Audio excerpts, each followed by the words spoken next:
Okay, so hopefully this camera angle works for you and you can see from the point of view or from the perspective that I'm seeing or that you'll be seeing when you are holding your guitar and playing. So I want this to be a little bit more practical and more like real life. We have Daya in the background here being very patient as I worked to set this up, and I'm just gonna go through how this looks, where my thumb is, where I'm placing my fingers, and we're gonna go chord by chord, transition by transition, and just point out what makes sense and what I'm really targeting here. So first, the thumb. This is important. Your thumb should be flat on the back of your guitar, kind of in the middle. It'll tend to creep up a lot, and my thumb creeps up all the time. It's okay that this is going to happen. Just be conscious of it, and when you see it up there, try to pull it back. You want it back specifically, I talked about this in the beginning of the video, when you have your thumb up, you're pulling your palm back, and then you're not giving your fingers enough room to leave space. When you bring your thumb down, your fingers can come up, and now they're nice and arched, and there's plenty of room. See the strings in between my fingers? They're going to ring nice and clearly. If my thumb comes back, now my fingers are slanted down at an angle, and I'm going to start hitting strings that I don't want to hit and muting strings, and it's not going to sound good. So thumb in the middle, fingers nice and arched. Your thumb is also going to be pretty much aligned with your second finger here. Let's see, I think that looks good. So you don't want it up here with your first finger, you don't want it down here with your ring finger. You want it to be aligned with your second finger. And your fingers, you want to be fairly straight as possible, aligned with these fret lines, these metal lines here, right? So kind of the position that I'm sitting in is not as comfortable to get this angle, so my wrist is being pulled a bit more this way than I would like, and to compensate for that, my fingers are angling out this way. But when you're playing it, you really want them as straight as possible. That's going to be the goal.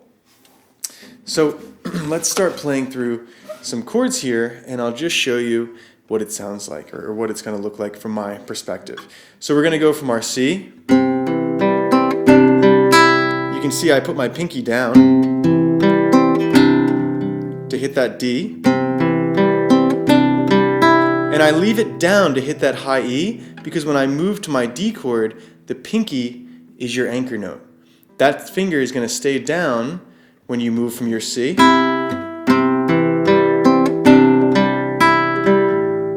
See how all my fingers came up? They don't come up like this. They don't come up a lot.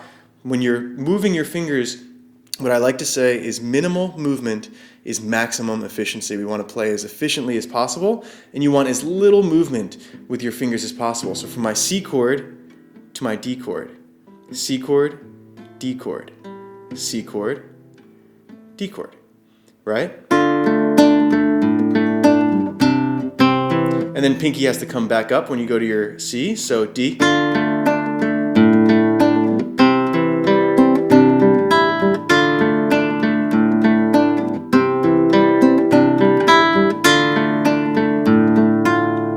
And then when I move back to my C chord, I don't have an anchor note, so everything moves, just like that. And notice how my thumb is not moving. Your thumb, when you don't have an anchor point or an anchor note, your thumb is your anchor. So my thumb is not shifting as I move chords. Sometimes it will, but the goal is to have as little movement with your thumb as possible. So from our C, D down,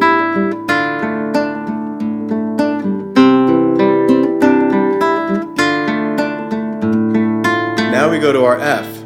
So I'm going to keep my pinky down as I shift my finger to my full bar.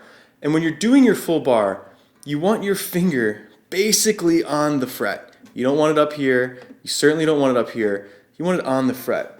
And the reason for that, I'm not sure if you're going to be able to see this. See the space between the strings?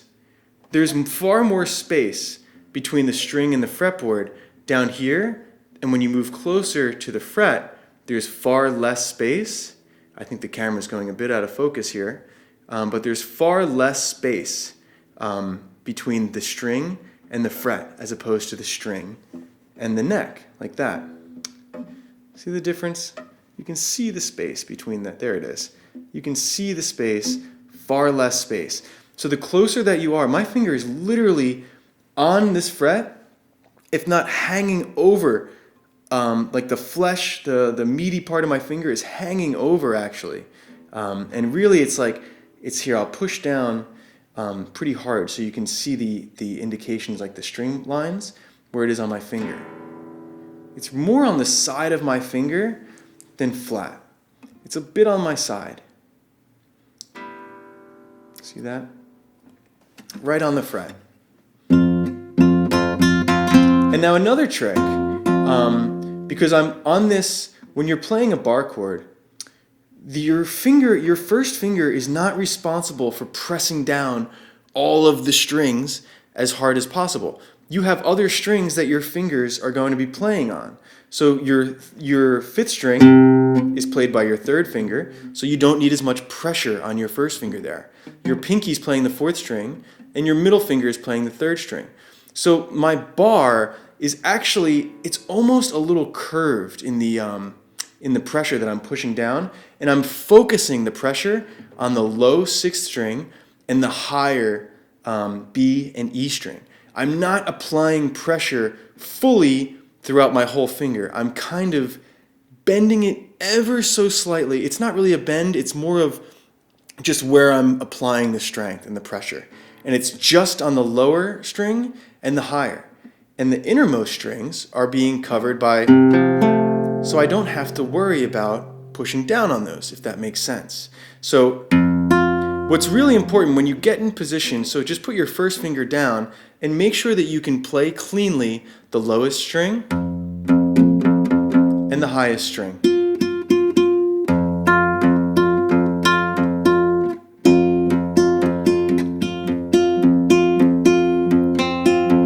So I'm playing my sixth string, the fifth or the second string, the B string, and the E string. Those are the three strings that you need to ring out. And then you can play the full chord using these fingers. So that should make the bar chord a little bit more digestible and easier to play and to practice. You really want to focus not on pushing down everywhere, but focus your energy and your pressure on this low E string and the higher strings, right? So it's like that, and then you push down.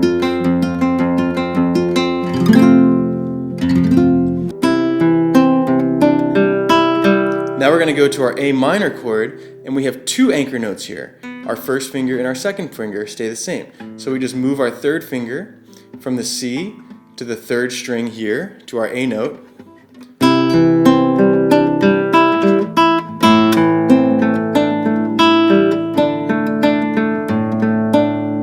Let's do that run one more time.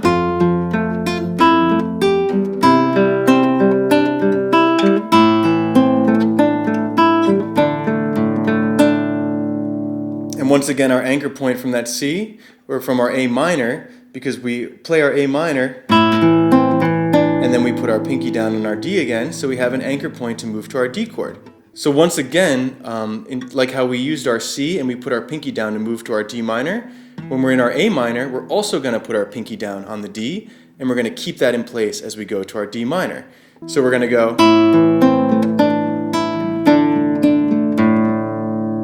and then we go back to our F major chord, and we repeat the sequence.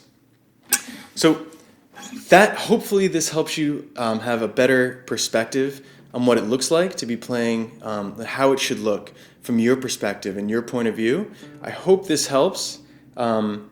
It's a bit challenging, to be honest, to play the guitar this way, so it's a little sloppy and the position isn't as perfect as I would like it to be, but I think it's a good starting and a good way to kind of lay the foundation and just give you a peek behind what it should look like.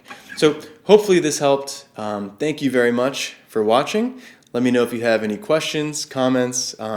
Definitely feel free to write me. You can message me in Patreon, and you can comment on this lesson as well, and I'll answer it there.